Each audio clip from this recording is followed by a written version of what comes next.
Oh, hi. It's the beginning of February. I forgot to do the end of the January month tour, so we're going to do the first couple days here in February. As always, we start at the orchid room. These are our blooming orchids right now. This guy still has nothing, but this one, you guys, I'm super excited about. It has made so much progress. I do not know what color it's going to be when it blooms, but that's exciting. Also excited about this one because we've kind of looked at it before, but this is the new spike, and obviously it has blooms on it. But I was like, just for funsies, like let's leave some of the old spikes on. And I did leave them on, and they are starting to show. Ugh, I don't think you could see, but they have. Here we go. Like a little bit of growth on them all, on both of them, or all of them, like all two of them. They both have a little bit of growth at the end. So I'm kind of curious to see what happens. But it's a little cool. It's been like 50s,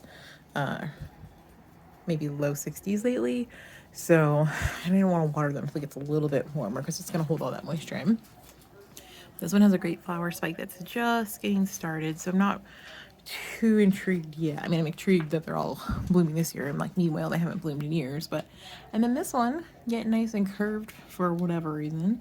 I mean, the sun is obviously over there, but that's exciting. Wally, hi. You say hi to friends? You say hi, everybody? No, you are cold. Wally, if you guys don't follow him on Instagram, got shaved down, mostly because, well, I didn't keep up with his coat as good as I should have, in between me not keeping up and Moose making it worse. Anyways, so let's check the side of the house.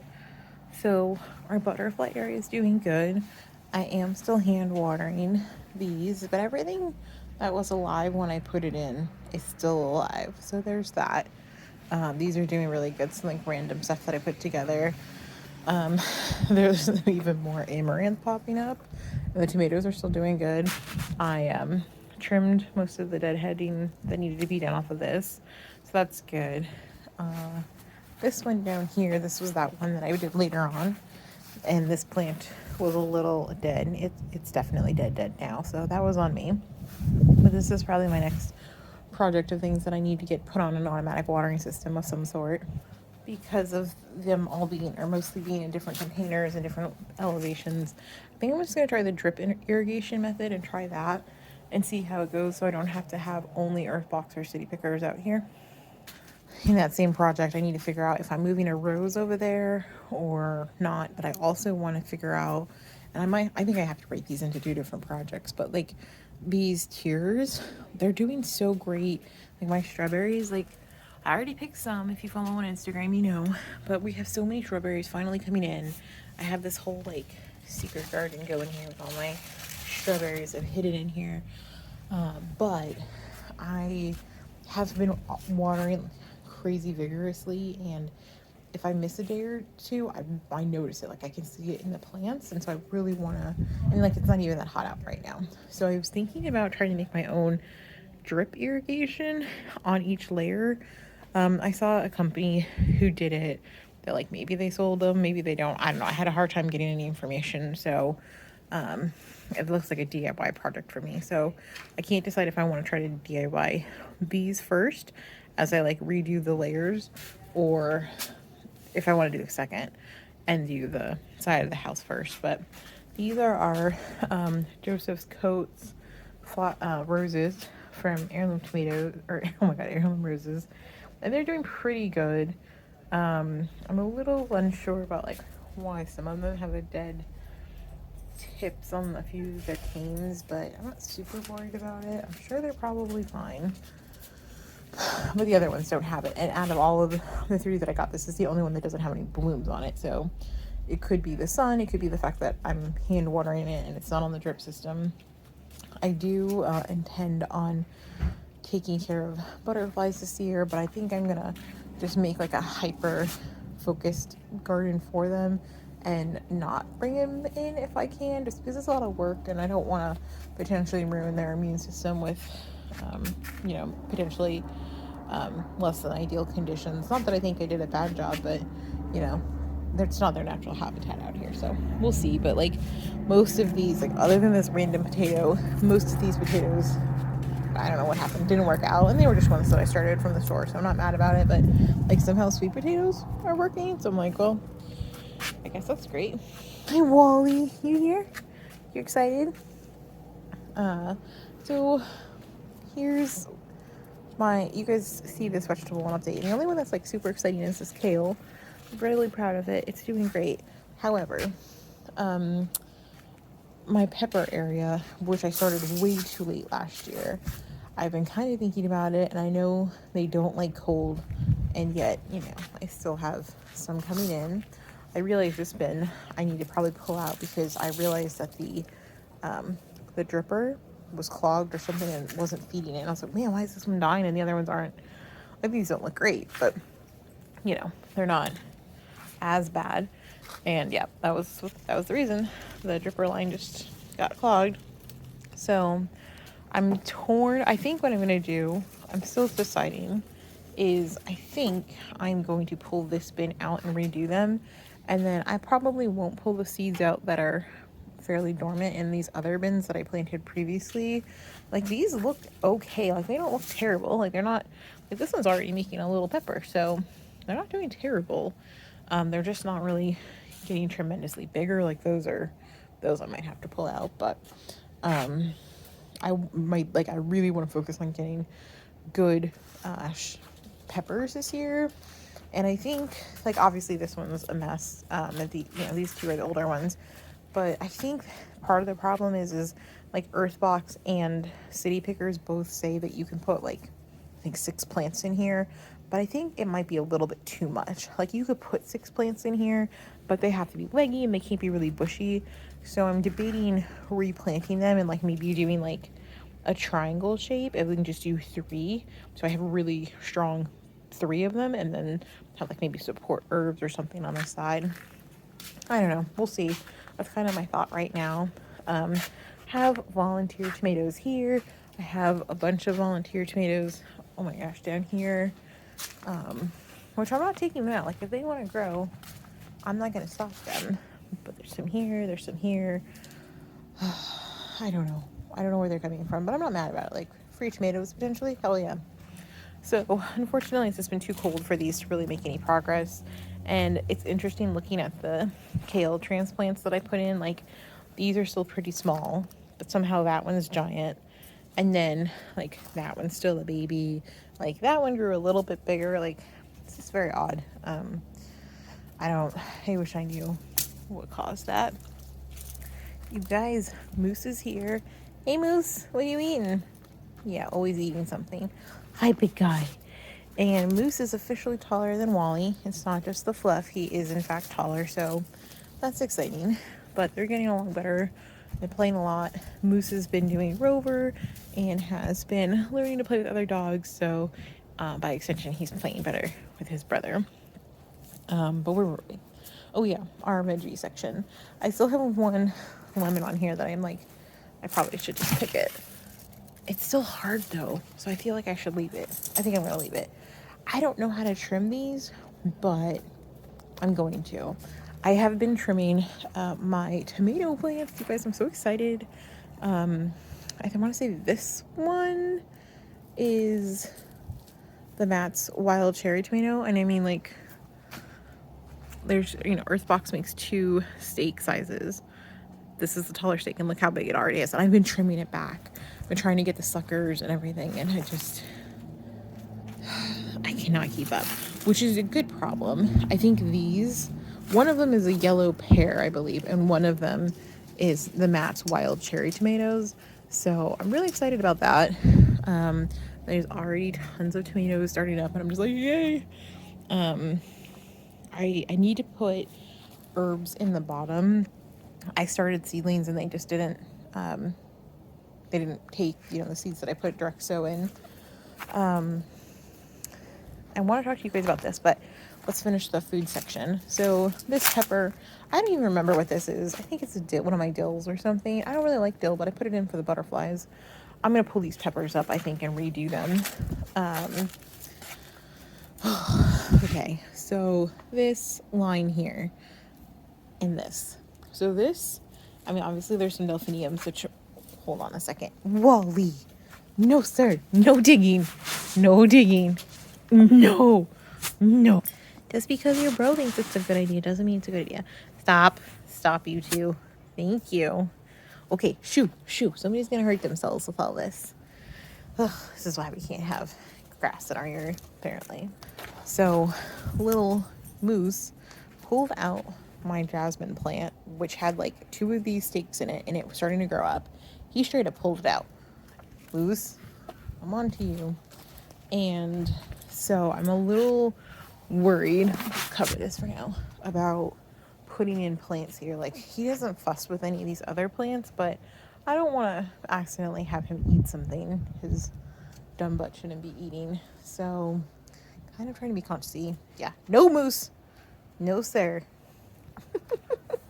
Speaking of more volunteer tomatoes, these all fell under, or this tub fell over these while it was cool the other night. But I mean, I have all of these volunteer tomatoes, which I don't know what they are, but they're gonna be something soon.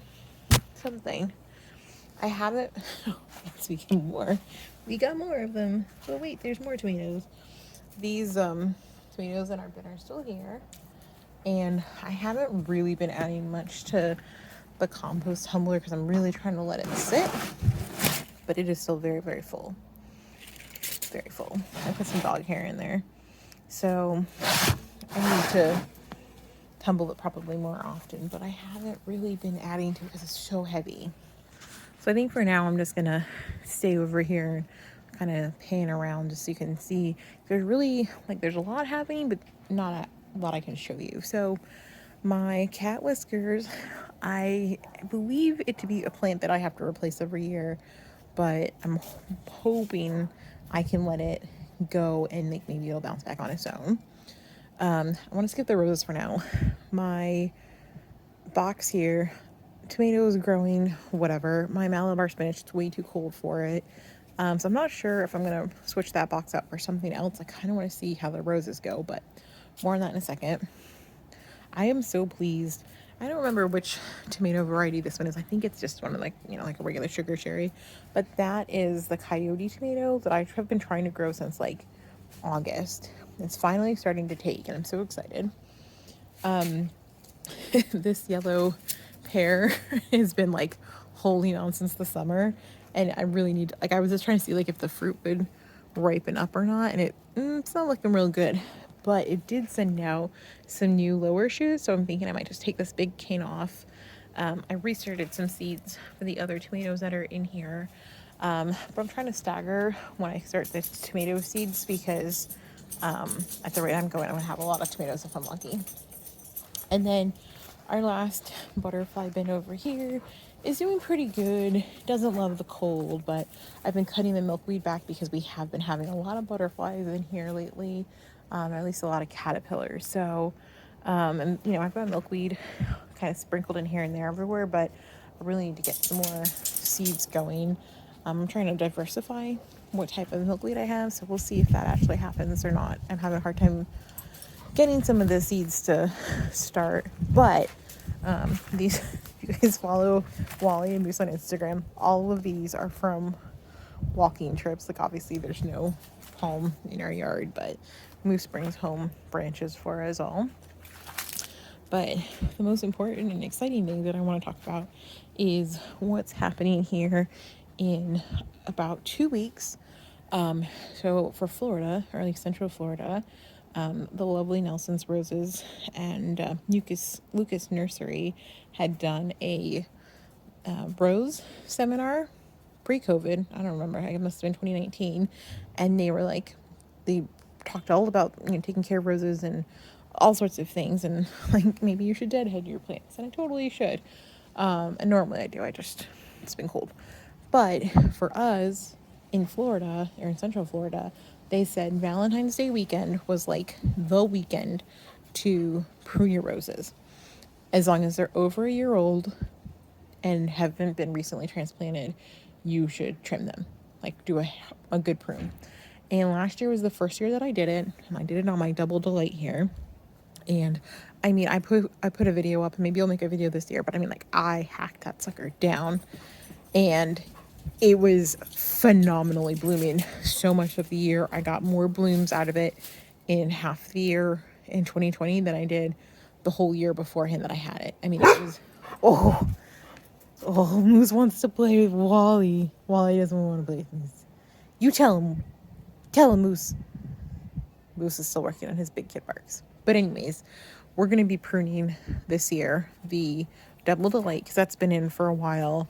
And I am going to take a stab at pruning my Granada Rose because it hasn't been in for a full year, but it's like just under it. So I'm going to be pruning that one here in a few weeks. And that's a different type of rose.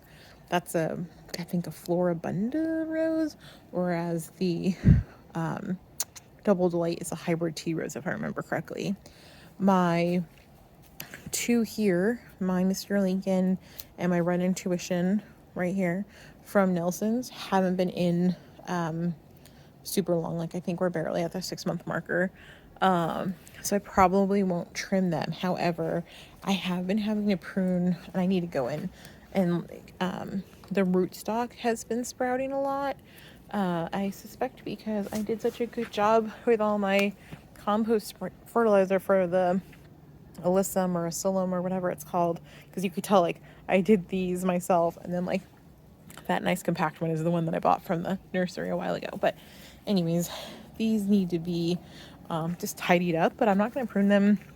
I just need a dead head. Oh, I'm in a little sunflower volunteer over here. That's exciting. But I have no new blooms that one new bloom over here. The Mr. Lincoln has two for me.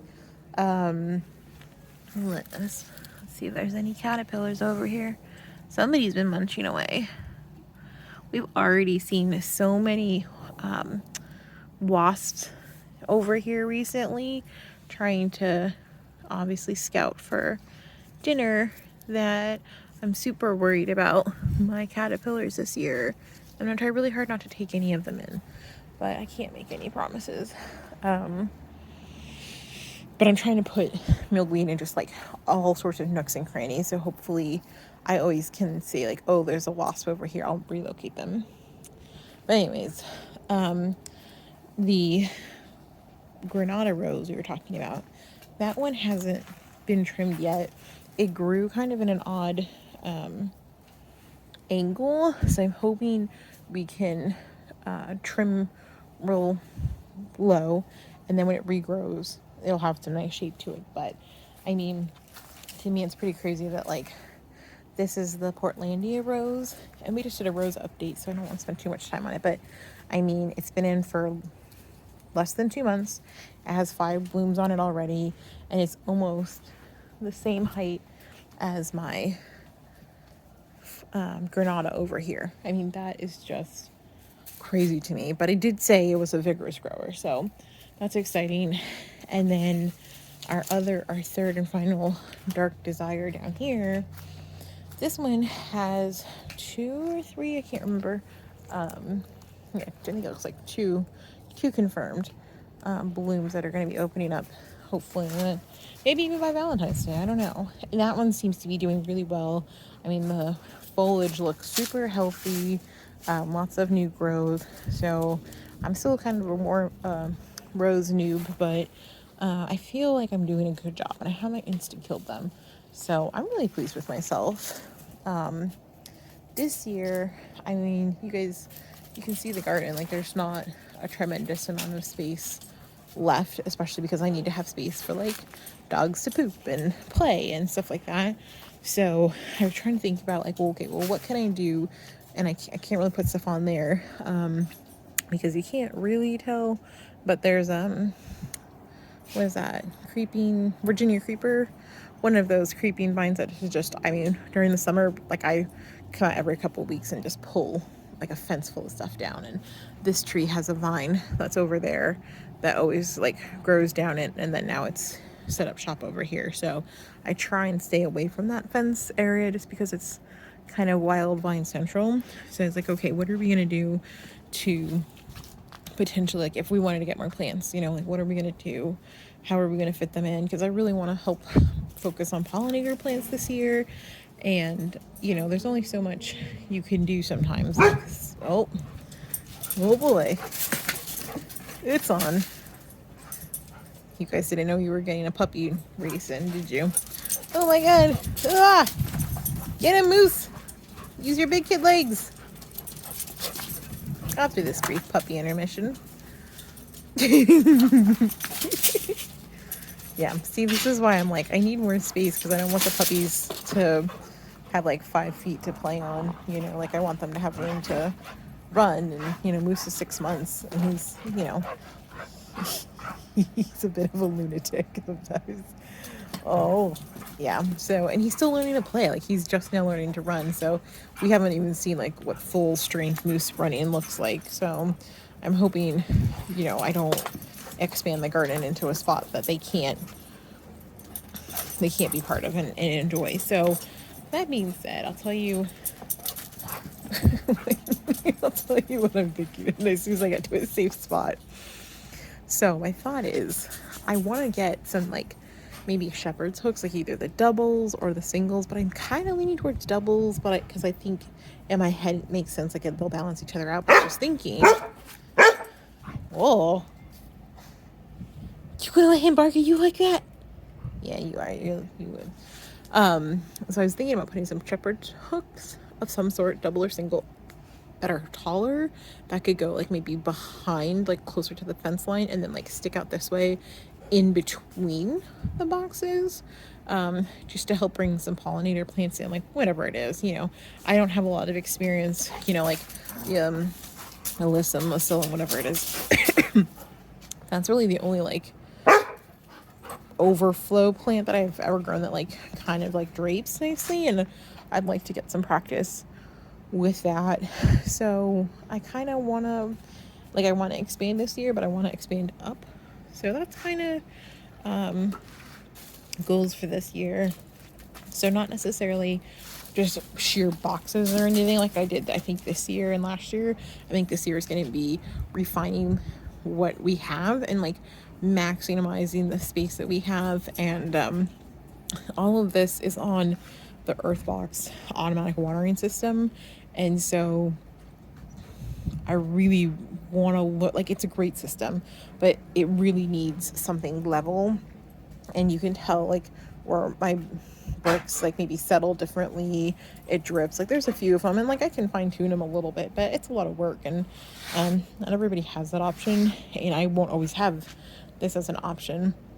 So my thought is it would be really great to learn how to do like drip irrigation or something else this year. Not necessarily replacing this, but like I said, like maybe on the Greenstalks or on the side of the house there. And I think if I could get like a drip irrigation for some like tall shepherd's hooks, so they could be on like maybe a timer, or maybe, you know, if I turn them on like once a day for a couple minutes, I think that would be really good. And so I get to get new plants and maybe new seeds and learn about some new pollinator plants, but also I can learn about different watering systems and different planting containers, because I mean, as great as this system is, like, this is all I know. And you know, I have a spud tub which hasn't exactly gone swimmingly either, so I'm hoping Wally catches his breath and we learn a lot this year. I cannot get over it's, you know, February 1st or 2nd or something now, and this tomato plant is as tall as me. No, just kidding, it's taller than me. Yep, it's taller than me. My head goes to about here. So 6 foot tall tomatoes in January. I'm feeling like this year is going to be really good. It's feeling good. And I gotta do some pruning in here and help get some airflow. But I mean, as exciting as this might be, it's also a lot of work, and I'm really excited about that, because time in the garden is a good time, and I'm trying to make the most of our cooler months, so that way in the summertime I don't have to fuss and stress that I didn't get stuff done or I'm behind. So I'm trying to be proactive now, when I know a lot of you are under a lot of snow and temperatures that are crazy windy, or can't, you know, conditions that you just can't grow anything in. And I hang in there. Your time for this planting season will come soon. For now, Wally, Moose, and I are going to go work on dinner. I'm going to continue posting our vermiculture and composting updates, and I hope you guys enjoy that. I wish I could expand it out in here somehow, but we just don't know how to do that yet. So if you guys have any good ideas, let me know. But for now, I gotta go start dinner. Here's the garden. End of January 2021. Moose. Wally, you say bye to our friends? Bye, friends. Yeah, where are they? Where are the friends? You know where the friends are? He's like, I don't see any friends over here. You can't see them, but they can see you, big guy. Yeah, they can see you wagging your tail. They can see you. All right, guys. Bye, everybody.